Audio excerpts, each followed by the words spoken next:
Gang, guys. I'm going to grab a coffee. Alejandra, how's it going? Could I get a latte, por favor? Okay. All right. Awesome. Guys, we're going live. If you have any questions at all, ask me anything. This is it. We're at 20K, 20,000 subscribers. It's been a ride. I started making videos 15 months ago, and it's been life-changing. It's been a lot of fun, adventuring, exploring, getting to know Colombia and Puerto Rico with you guys. Literally, this is about you. So if you guys have questions, now's the time. I'm in the HQ, which is basically our lobby of the hotel that we're building from vacation rental units. We manage 120 properties here in Medellin, and this is the hub. This is where they're all run from. We also manage Bogota, Cali, Cartagena, but this particular place is where, the downside of Airbnb is they don't have a lobby. That's the problem we're fixing with the HQ right here. So if you have any questions, real estate, tourism, restaurants, things to do, whatever, we'll come in. I'll find somebody in here to help you with that question. How long am I staying in Colombia? I've been here 8 years now. I don't have any plans on leaving anytime soon. Every day I'm waking up and I'm loving it. There's opportunity. There's never a dull day here. And with this channel, with this company, and what we're doing in travel and real estate and investment, it doesn't look like it's going to get boring anytime soon. Okay. All right. Are you able to stay more than 180 days a year? Yes, with a visa. The visa situation has changed. The visa that I have been using is the TP7 visa. When you're an investor or the owner of a business, you can use that business to get a 1-year TP7 visa. So that's one option. The other option is getting it as a worker, so you get employment in a company, and then there's obviously the student visa, which some people prefer because they can enroll and study Spanish and get a visa as well. We have a English-speaking visa professional upstairs, Diana. You may remember her. If you have any specific questions about visas, I can go up and ask her if you would like. So shoot through any questions. Would I like to improve my Spanish? Sure. I think I get comfortable with my Spanish sometimes. So once you get by, sometimes you don't have the motivation to improve it. Especially for types of language or types of words, types of vocabulary that you don't use too often. Shane, what's the party scene like in Colombia? It's pretty epic. Nightlife across the country is awesome. It's not like it's every day of the week type of party, but in Colombia they really enjoy the weekend. So Thursday, Friday, Saturday, Tuesday if you're in Bogota for Gringo Tuesdays. It's different types, but for the real going out type of party. On the weekends, and then throughout the week, a bit more casual or family events. Adam V, how can I work for you? There's a couple positions available right now. If you want to send through an application, send through your application to rrhh@farinternational.com. That's probably the best place to start. And Maria Clara will let you know what we have available. Okay, Andrés, en español, para invertir con ustedes se puede hacer informe de financiación. El tipo de inversiones que hacemos son inefectivos, son como no hay financiación. Hay unos vendedores con quien tenemos un acuerdo para que ellos como venden el apartamento en financiación para el modelo PREPS, donde estamos renovando edificios como edificios de Airbnb Eso estamos como buscando inversionistas para buscar los fondos y comprar el edificio, renovarlo, amoblarlo y empezar a administrarlo. Entonces es la forma de financiación es de los inversionistas que hacen, que forman parte del SAS que compra y opera todo la inversión, todo el edificio. How much does that cost, and what proof of your investment business do you have to give the Colombian government? So this is about the visa. How much of the company do you need to own? The investment that you need to prove that you have in a Colombian business is 100 minimum salaries, which is about 75 million pesos. Don't quote me on that. It's somewhere around 70 to 80 million pesos. As the minimum wage goes up, your minimum required amount to be invested into the company is there. They are getting stricter about showing the proof of what you need to have. Okay, Randy, what do you think of the street vendors on the beaches? I mean, they're aggressive. It's not the nicest. I think in tourism here you see a lot of short-term gain practices, which doesn't help in the long run. The best thing to do for street vendors in Colombia, you say I just give me some time. I'm gonna relax first, and I'll give me a few minutes. That usually, a couple times of that they'll usually avoid, because they know how to deal with a no. Just say, yeah, I'm gonna buy, but not right now. Come back in 10 minutes, and then they eventually get bored and head off. What do Colombians tend to eat for breakfast? They have a hot chocolate and maybe an arepa with an egg. Usually a much smaller breakfast, big lunch, and then again a smaller, lighter dinner. The big dinner is a very kind of a Western thing. Viviana, do I like girls from Colombia? I do like girls from Colombia. They are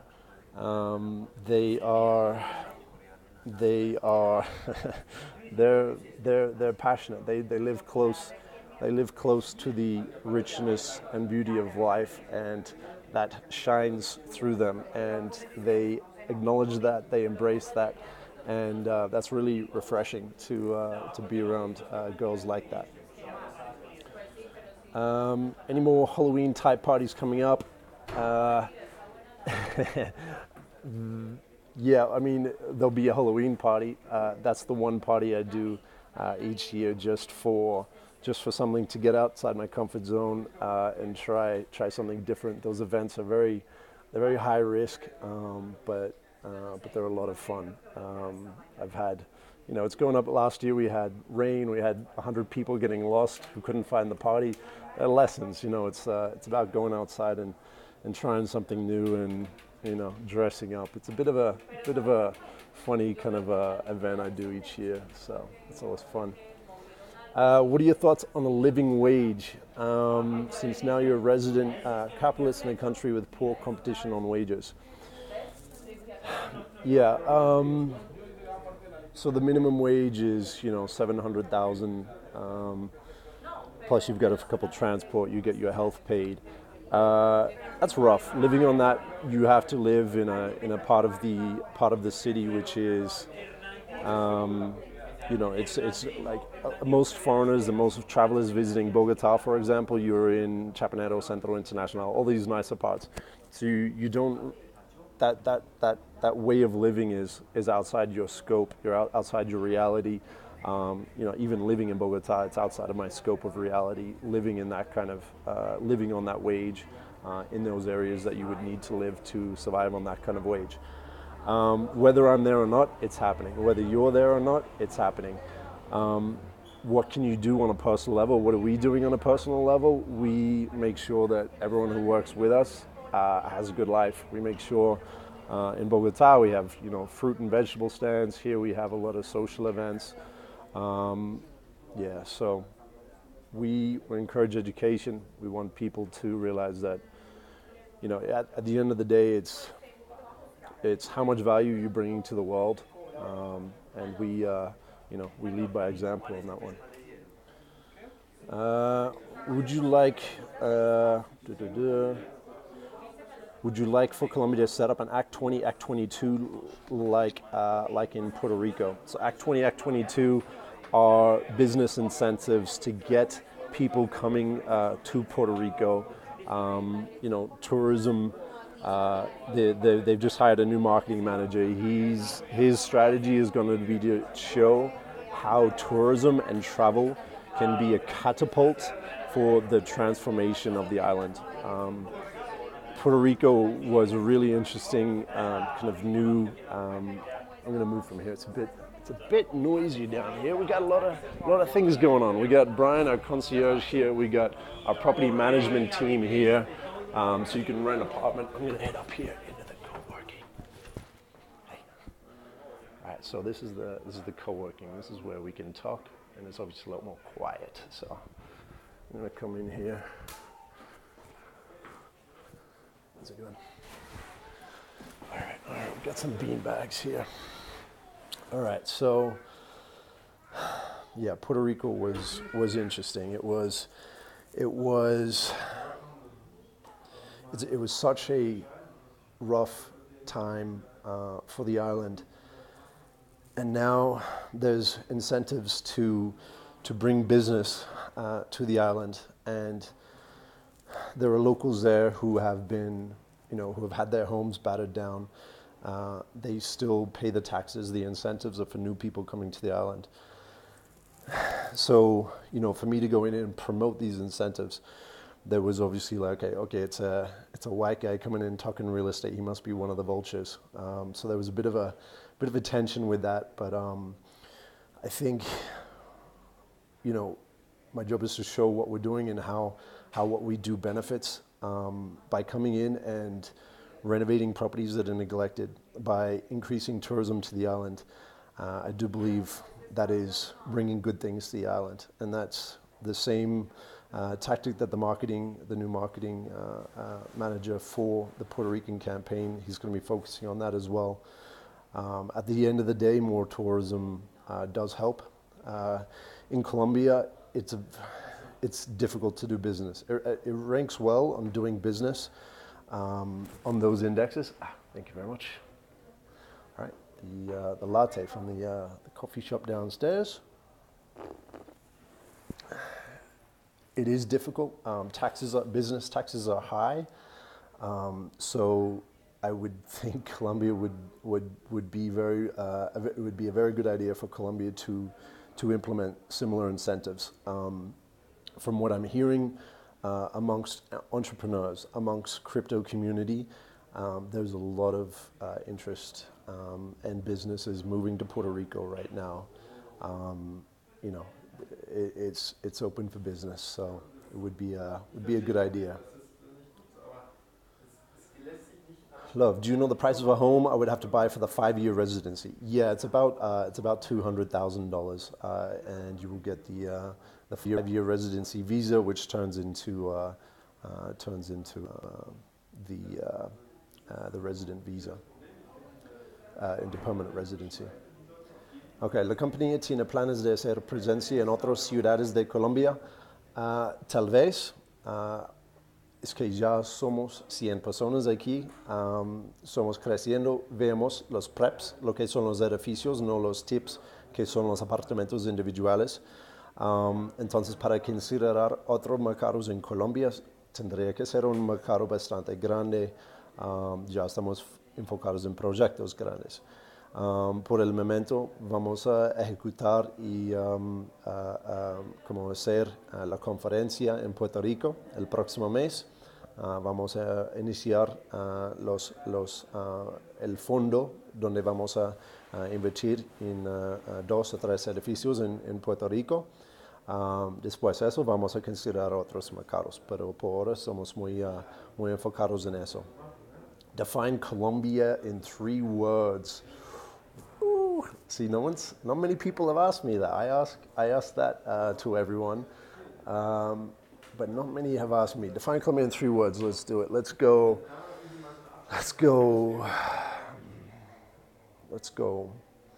Visceral, real, and it's alive. People, people are not, um, um, you know, they're not fading away into a comfortable lifestyle. They're fully appreciating the people around them, the family they have, the experiences that they have.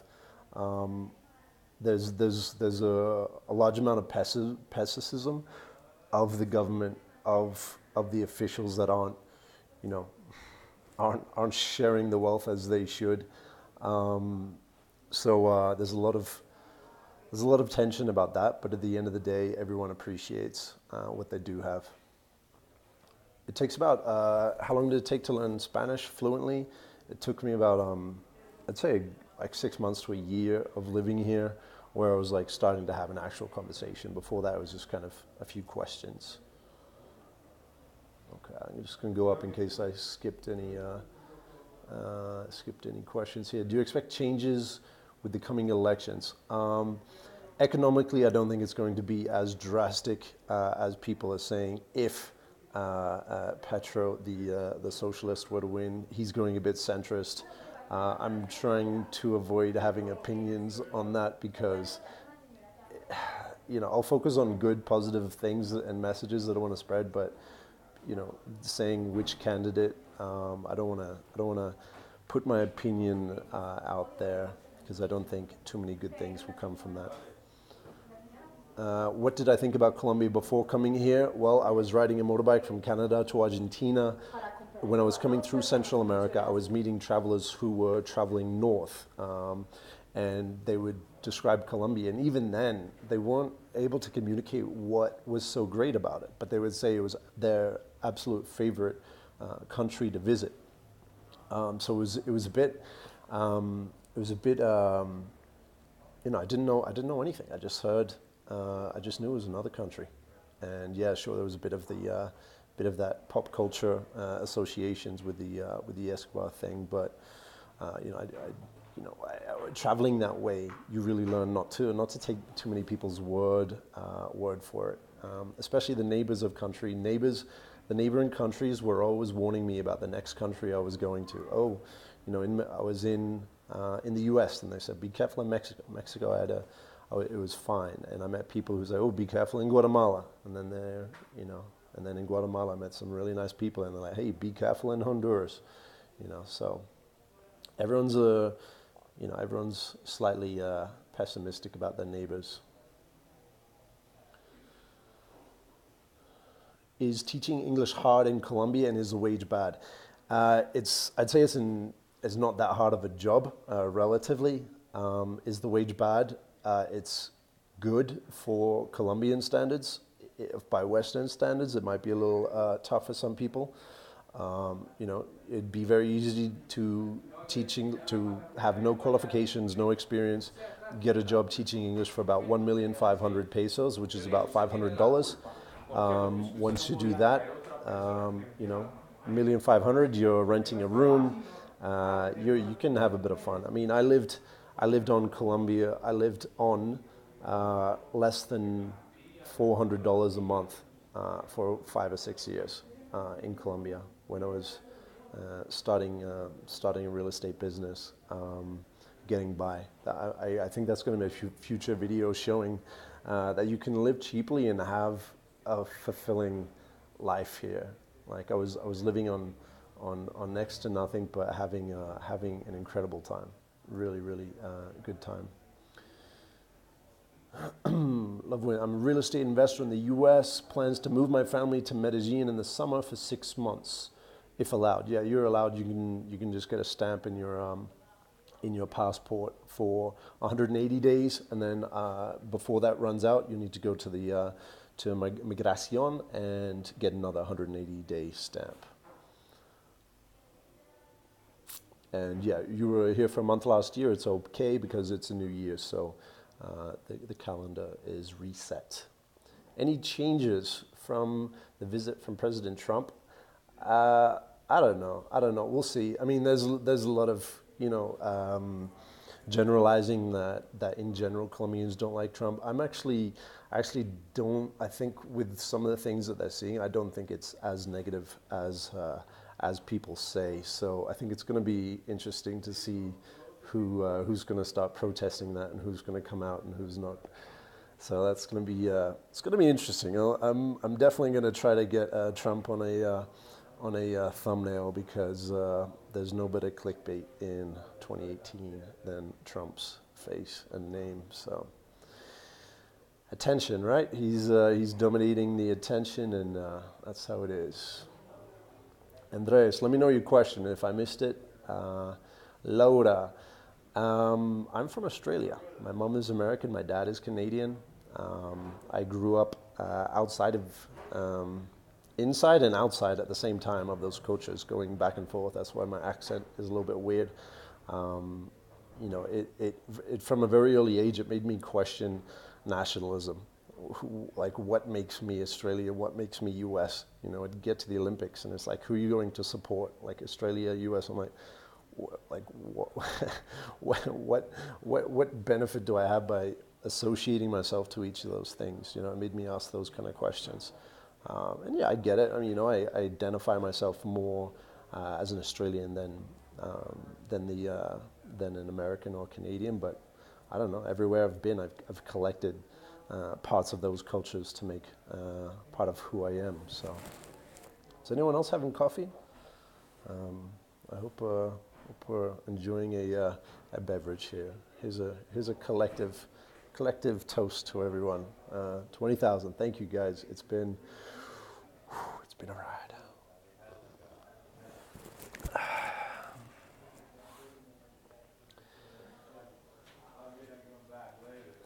Thanks, Jeans. Yeah, I try to get out there and show what's going on.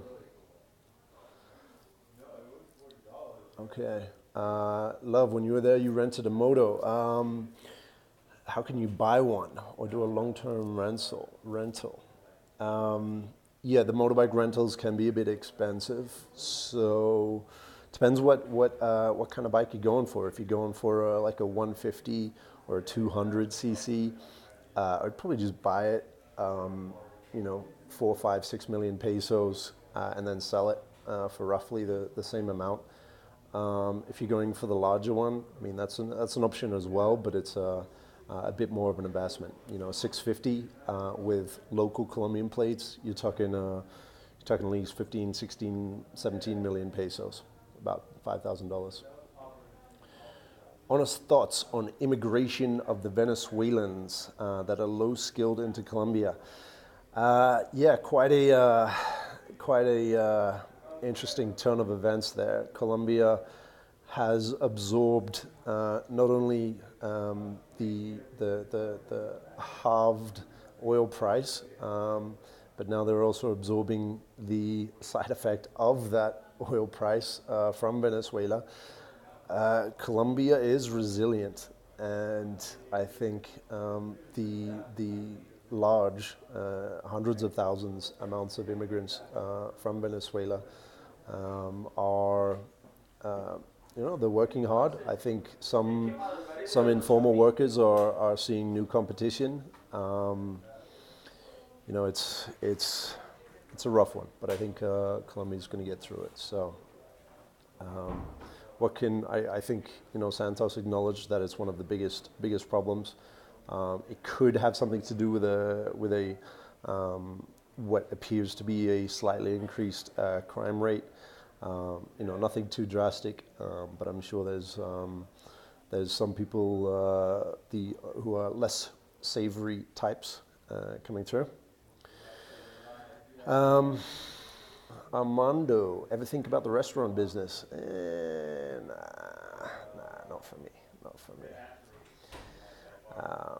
You know, some people make it, but no, that's a whole nother game. And I think at the end of the day, if you're doing a business, especially here in Colombia, success comes down to persistence and patience. Something you've dedicated to, something you have an expertise in, something that adds value to the lives of others, and then all of a sudden, the attention of the world aligns on your particular skill, talent, or product. we've been talking about Colombia for 10 years now, and it's just persistence, patience, and timing, and a little bit of luck. How's the coffee business venture? The coffee business, which is 610 hectares in Salgar. It's not this coffee. That one is a $5.5 million project. It's an operating coffee business. We've partnered with a asset management group. It is 92% funded. We have 8% left of funding, and it will be closing in 4 weeks. So if you would like more information about that coffee venture, shoot me through an email. Can I put it in the chat here? No. sam@farinternational.com. If you'd like information about any of these, or you want to ask a question in private, just send through an email, sam@farinternational.com.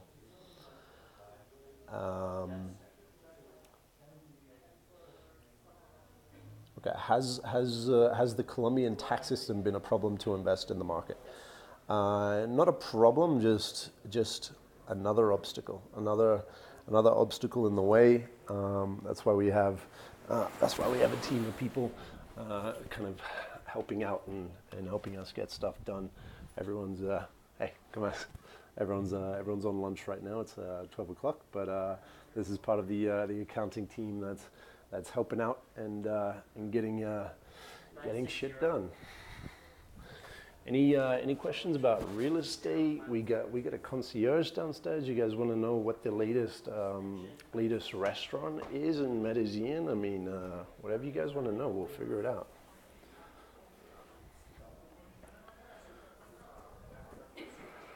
All right, let me go here. All right. Okay, property investment in Colombia. Let's take a look. All right, so will the upcoming elections have any effect? I am hearing, I think it's going to be more right now. I think Petro's getting a lot of attention, so a lot of people are thinking, if a socialist goes in, are they going to take our properties and take the lot of that? Hello. Hold on. You're not doing a live, right? Yeah, I'm live. Oh, no. Yeah. No. Yeah. It's good fun. We're drinking coffee and we're doing a live stream. How's it going? Good. Yeah. We're getting some questions here. Okay, so can I help? Or questions for you? Yeah, well, here's one. So thinking of property investment in Colombia, do you think the upcoming election would have any future impact on foreign investors? Well, we need to know who's going to win for that. Yeah. There's a lot of speculation right now. Definitely. I mean, if Ivan Duque is going to win, the center right, there shouldn't be any problem at all because, he's completely in agreement with free trade. And if Petro wins, that I think that's the, most people are afraid of, before he do anything else, they need to be reforms made. Also, something very important is like the Senate. The majority of the Senate is center-right. So that means whatever he wants to do, he needs to get those people on board first. So.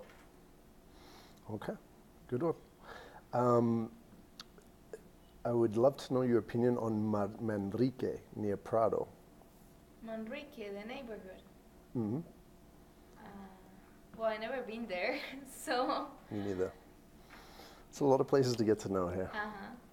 I heard they have really good bars there. Okay. And the people go on motorbike without helmets. That's pretty much what I know. Mm-hmm. Okay. All right. Okay, in Colombia. El Grandissimo Joe, the last part of your question is cut off, so about big box stores. Okay. How's the coffee business going, the coffee investment? Pretty good. We're almost fully funded at the moment, so that's really exciting. Mm-hmm. And we are about to close all the deals on the farms and start the cropping, the seeding, the cropping, and all that. So yep. pretty good. Nice. Okay, and one more for you. Let's see what we got here. How is the influx of Venezuelan citizens affecting the quality of living space in Medellin? Not that much, actually. I Yeah. mean, Have you noticed many Venezuelans coming to Medellin? yes, we've noticed a lot of people coming here, and especially people who are working on service industries. You know, people in Ubers, in restaurants, cleaning people. So it's not affecting that much. Also, it's not gonna touch also too much the areas, like the wealthiest areas in Medellin, which is Poblado, Laureles, Envigado. Why? Mm-hmm. Because rentals there are expensive for the purchasing power of these people. So these areas especially won't get affected at all. They'll see more Venezuelans working there, but not living there. Yeah. Okay. Another question: Where can Adam get some cheap food in Medellin? Manrique is a good place for that. I'll go to Manrique. Okay. You can go to Centro, to Boston. I Mm-hmm. mean, if you're looking for really cheap food, also I would say San Juan, and like the are around Laureles. There are like really cheap places there. I mean, I was yesterday near Centro, and I was seeing that you can get lunches, like a full lunch for, I don't know, 5 meal, which is $1.50, Yeah. $1.80. Yeah, best cheap food strategy, go to lunch twice, right? So get El menú del día 2 times, Yeah. and then you're gonna pay less money. yeah, start the day with a tinto and an empanada combo for about 1,000, 2,000 pesos.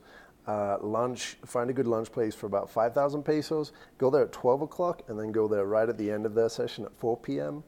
and then you're set, and then fast for the rest of the day. And you could eat on, what's that, 11,000 pesos, $3 a day. So that's if you want to go super cheap. That's really cheap, but you still have to go to the places where it's gonna be super cheap. So Yeah. take into account the transportation cost. Okay, thank you. You're And we welcome. can continue the tour. All right. Okay, so anything else, guys? I mean, any other questions we got coming through? I'm gonna show you guys upstairs if I can. Show you guys the view. There we go. All right, so this is on the top of the HQ in Medellin. You can see the mountains. Another beautiful day, pretty warm. So I think I'll finish up if, just gonna check to see if we got questions coming through. Come on, great places.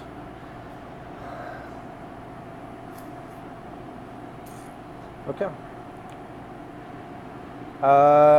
Health insurance costs monthly.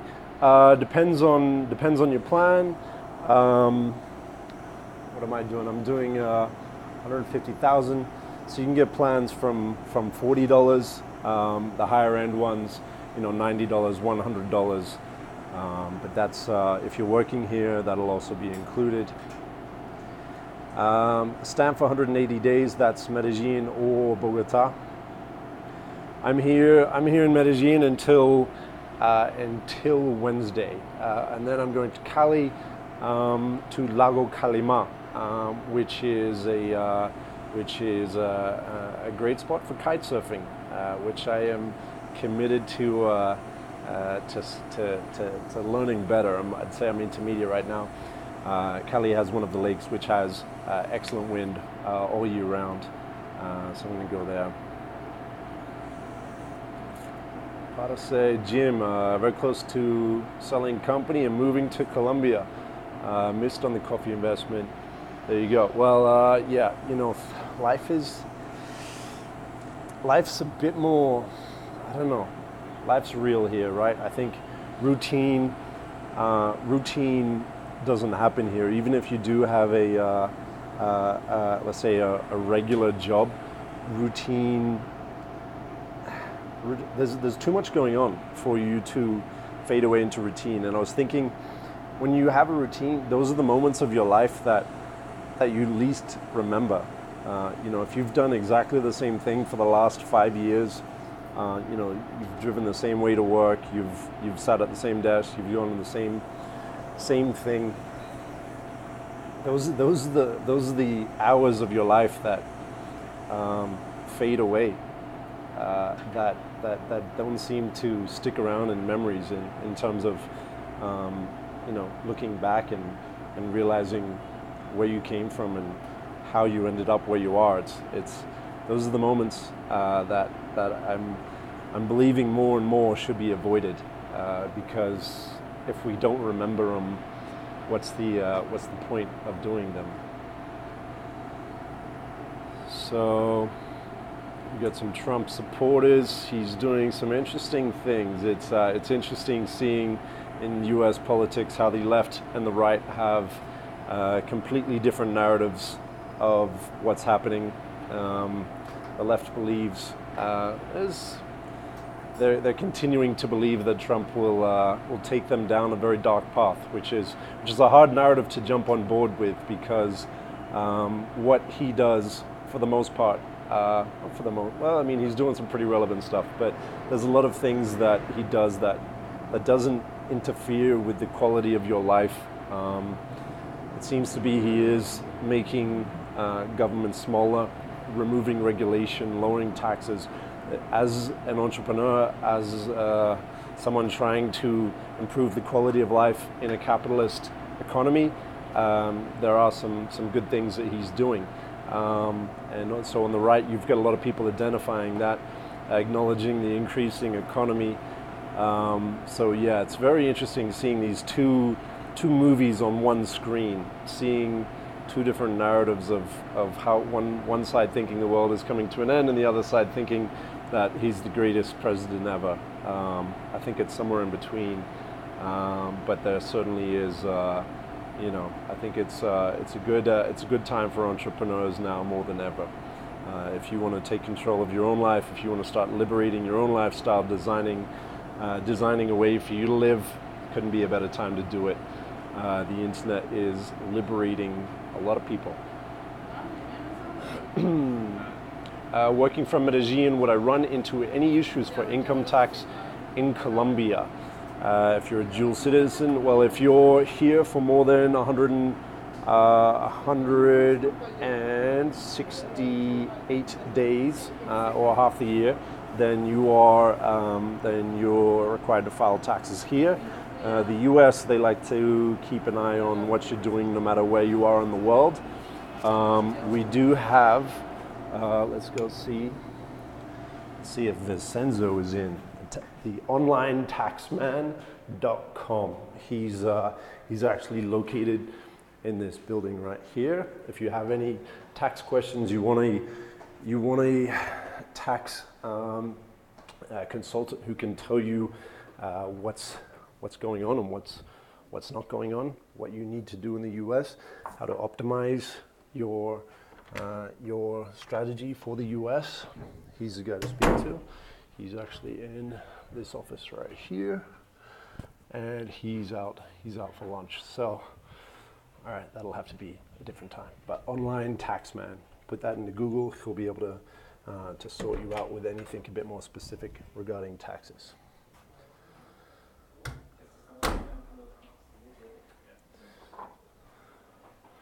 Todd, coming back to Medellin in 6 months. It looks like you stayed in one of our apartments. Which apartment did you stay in?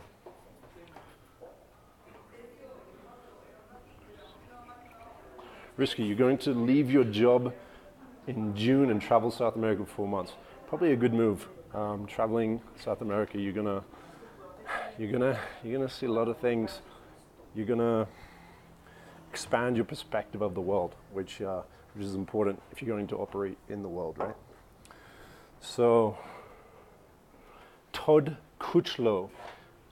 Do you guys remember him? So this is we got John Duque. Yeah, I remember. We got the rest of the team. We got Yudi. We got the property management team sorting us out.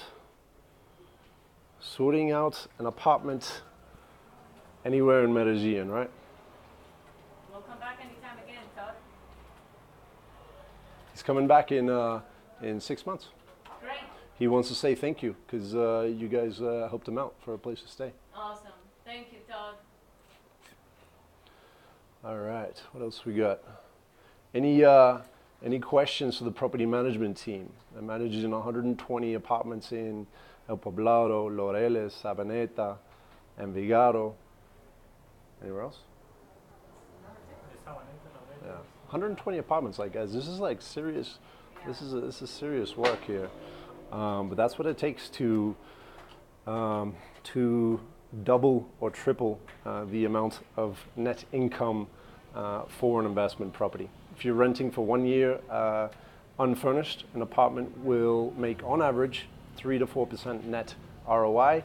If you're renting it short term, 3 days a week, the daily rates are obviously a little bit higher, and that's how you can generate a bit more from the investment properties. But it's serious work. It's 24/7 operation, especially when there's 120 units in the city. And this is the hub. So all of those guests can come in here and have access to the great team. We've got a receptionist, we've got co-working, all that good stuff that hotels sometimes have and Airbnbs never have. Todd, so you stayed in the new Prep, which is a building that we crowdfunded the purchase, renovation, furnishing, and administration of. That's good to see. So there's some nice units in there. I've stayed in that one. Laureles is a great alternative if you're a bit more long-term and you're not looking to be right in the heart of it in Poblado. You know, Poblado, great for nightlife. I'd say Laureles, great for, a bit of a longer stay. Especially if you like getting out jogging, bicycling, Laureles is where you want to stay at.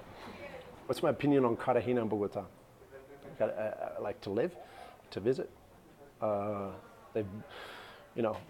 The flavor of life is a little bit of everything, right? So Bogota it's quirky, it's gritty, it's chaotic. There's a lot of underground things going on the surface level. Very not an easy city to get to know sometimes. There's things to do, but you're not going to really kind of get it. You got to spend at least a couple weeks. You got to know people. You have to get referred to things going on. Cartagena, you can just show up to the old city and just be like, wow, and just walk around, get lost, and self-guide yourself around this magical, fantastical, historical city. Cartagena is going. Cartagena. I've been called out on my pronunciation multiple times. Really got to pronounce the T. Cartagena. I think I say Cartagena, which Colombians don't like too much. So Cartagena is currently going viral in New York. The Americans are absolutely loving Cartagena as a casual, authentic, vibrant alternative to a South Beach or a Miami. You can just get from the airport to the old town in a 10-minute taxi, walk out the door and just have a bunch of restaurants without reservations. Although it is getting harder because it's so popular now, the best restaurants are filling up quicker. You're starting to plan a bit more, but I think everyone's just realizing, a lot of the businesses are realizing that, and so there's new restaurants all the time. Tourism in Eje Cafetero. The weather's great. The countryside is absolutely gorgeous. I think the Eje Cafetero is going to be a huge retirement destination, not only for Colombians, but from people from all over the world. There's already, a handful of Europeans out there on fincas, on the farms, who are setting up, smaller Airbnb, like bed and breakfasts. It's so much potential. That area is just gorgeous. You're visiting Medellin in 3 weeks. How can you get in touch with our company? Depends what you'd like to do. If you go to farinternational.com, from there you can either head to our sales department and discuss real estate and investment. or you can go to rent, and you'll see the range of properties that these guys are managing here as well. So, and that's at apartmentinternational.com if you want to go straight to the properties. But yeah, usually through the website, shoot an email, and we'll get you in touch with the right person. Okay, are you getting into other services since the real estate introduces you good client relationships to sell to? Yeah, I mean, that's what, you know, we've been around for 10 years now. We've serviced over 600 people to purchase a property or to invest in Colombia. Obviously, those people want to diversify outside of real estate. That's why we went and partnered with the Legacy Group for the coffee investment. You know, it was something that was outside of our scope, but we found the partner who can manage it and do it right. So we took our strengths, which is becoming an international marketplace. An international investment marketplace, basically a place you can find various investments that will generate you passive cash flow. Because at the end of the day, what we're doing with all of this, with the furnished properties, with this HQ, with your concierge, your co-working, your property management, at the end of the day, we're building a platform which allows people to live an international lifestyle. Like, that's epic. Like, that's what everyone, that's where people are finding true liberation. You know, there's a strong movement now of this digital nomad thing, which is, you know, build online businesses, which is just one way to do it. Through investments or online businesses, you can become location independent. But then how do you manage your taxes? How do you stay productive on the road? How do you live in multiple places at once? Do you travel forever, or do you choose 3 or 4 places to call home? If you're in Medellin, you can have a place to work, you can have a virtual office space, you can have a furnished apartment for 1 month, 6 months, reserve it for 2 months every year. So you can, you know, spend 3 months in Medellin, 3 months in Thailand, however you want to design your international lifestyle. Our products and services are designed to cater for you for that. So the question, like, you know, are we going outside of real estate to offer more products and services to our current clients? Yes. I mean, that's definitely what we're doing. ¿Cómo vas con los hembritas por allá?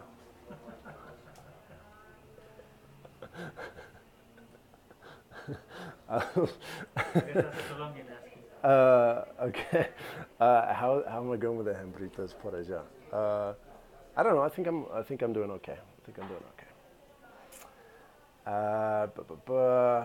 Okay. P. Boombas, if I were to invest with you, you have said to expect a investment return of 8 to 11%. Would my investment be in one apartment, or would it be spread over your whole portfolio? Okay, so up until now, we've had the option of a tip, which is one apartment and one investor. And that one has been, you know, your name is on the title of the apartment, and you receive whatever we can generate from that property using short-term rentals, optimizing, you know, good photos, you know, good property management. That's one option. But, you know, the smallest investment amount for that is around 80K, and it's becoming harder to find suitable deals because the legislation for Airbnb is getting harder and harder.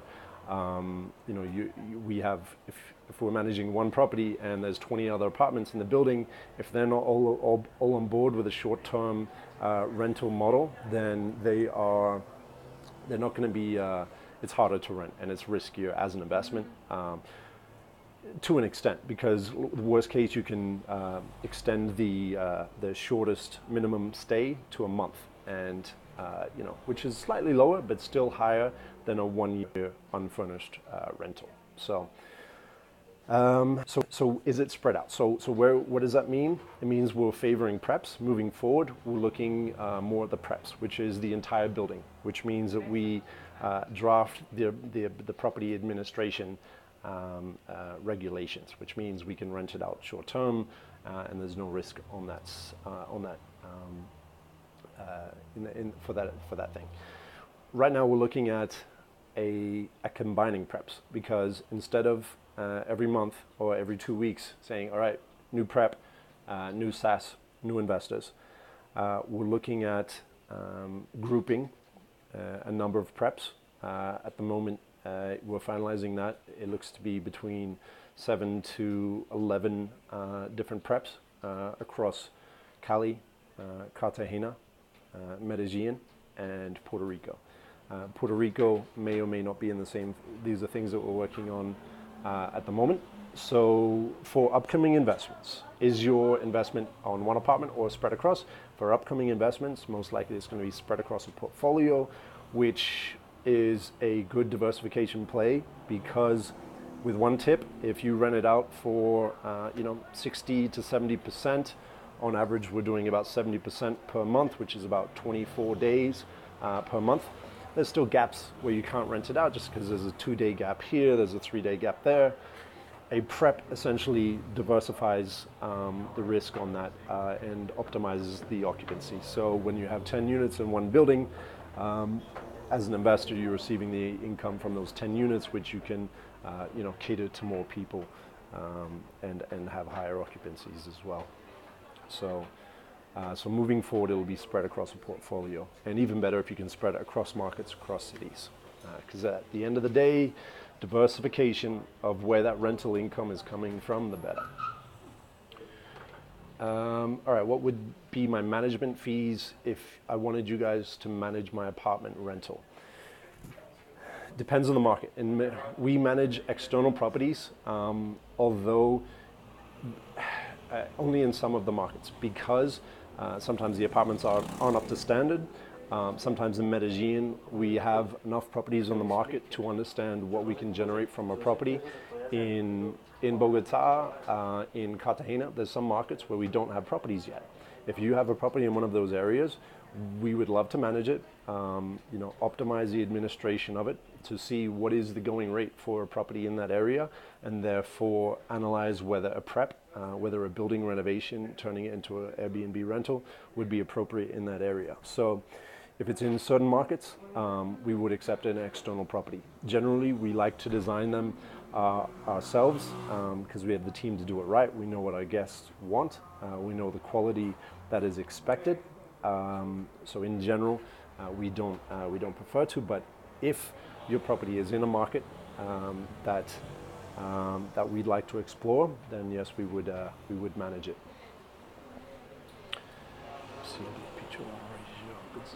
Living the dream.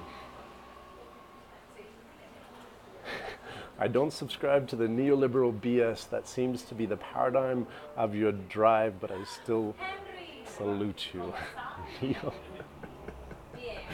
Neoliberal. I wouldn't say I subscribe to the neoliberal paradigm either. I'm just seeing two different narratives play out. I tend to keep my opinions about that a bit more to myself. But what is the time frame to get to the return on investment? Depending on the project, the shortest for some of the tips, we've had them generating income within 2.5 to 3 months because it was a more simpler renovation.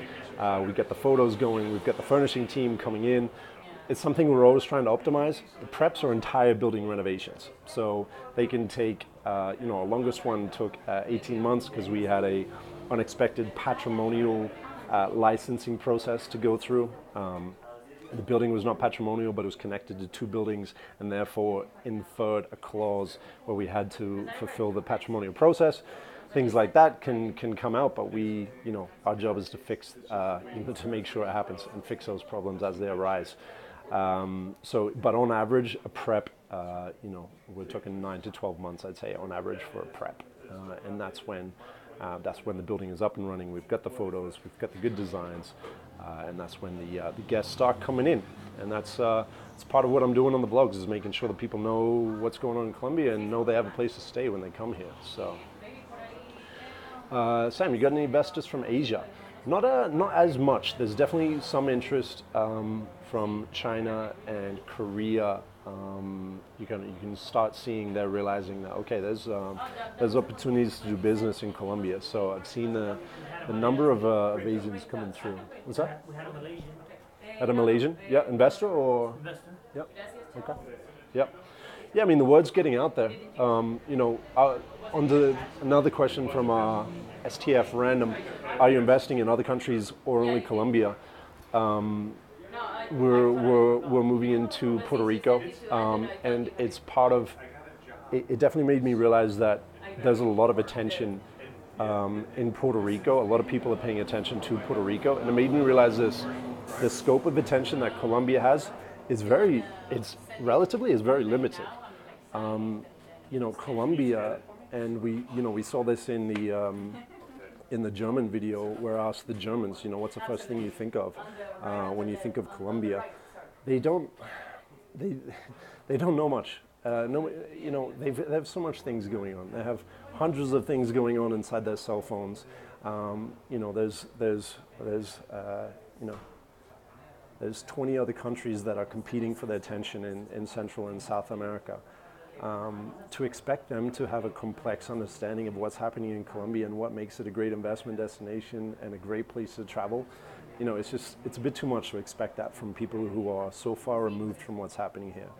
When I went to Puerto Rico, I saw that there is quite a bit of attention there, especially from Americans, obviously, from people on the mainland U.S.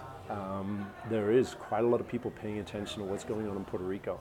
I would say 10 times as much than Colombia. So the average American is, I would say, for every one American paying attention to what's happening in Colombia, 10 Americans are paying attention to what's happening in Puerto Rico. Which may be obvious for some people, but interesting insight seeing the response and the reactions to the videos that I made in Puerto Rico. Revista Bienes Raíces. What do you think about the future of Airbnb in Colombia in relation to the upcoming government rules? I think we've been expecting it for a very long time. Wiggling wiggling in your chair is supposed to make me seasick. Yeah, sorry, mate. Maybe it's this coffee. This coffee has got me wired up. I'll try to calm it down. Salud. Okay. Future of Airbnb. We've seen it coming. There's in every market in general, the legislation usually comes up against Airbnb. The hotels will generally lead a cause against Airbnb use. And how it's playing out in Colombia is that as a Airbnb rental owner, you have to comply with additional regulations, which make you compete on a level playing field with hotels, which is fair enough. And that's why we have an awesome team taking care of the copious amounts of paperwork required to manage an Airbnb rental. So it's an effort to make it happen. It makes it harder for the individual owner, because they've got to go through quite a bit of a process for one apartment. We've got a bit of economies of scale advantage, which definitely helps. But yeah, they're starting to put fines on the property administrator, the building administration. If they don't report that one of the apartments is renting to Airbnb, they'll actually get a fine. So, these are things that if you're not doing the right paperwork and you're not following the rules, then you get caught out. So, luckily we follow the rules. So, yeah, that's how it is. Something to be expected. But yeah, quite a bit of paperwork if you were to do it yourself. Another advantage, why if we're managing it, we're making truly passive investments here. We're not just renovating a property and saying, here you go, good luck. We manage that. We have a team experienced to do that.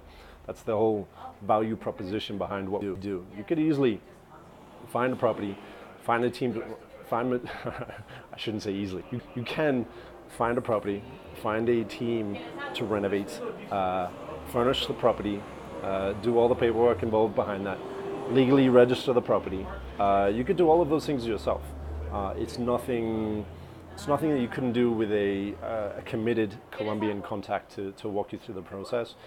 But the advantage is, when we do it completely turnkey. Is there a minimum amount on the investment? So for the crowdfunding style of investment, there is a minimum of 25,000. It may be 50,000 soon.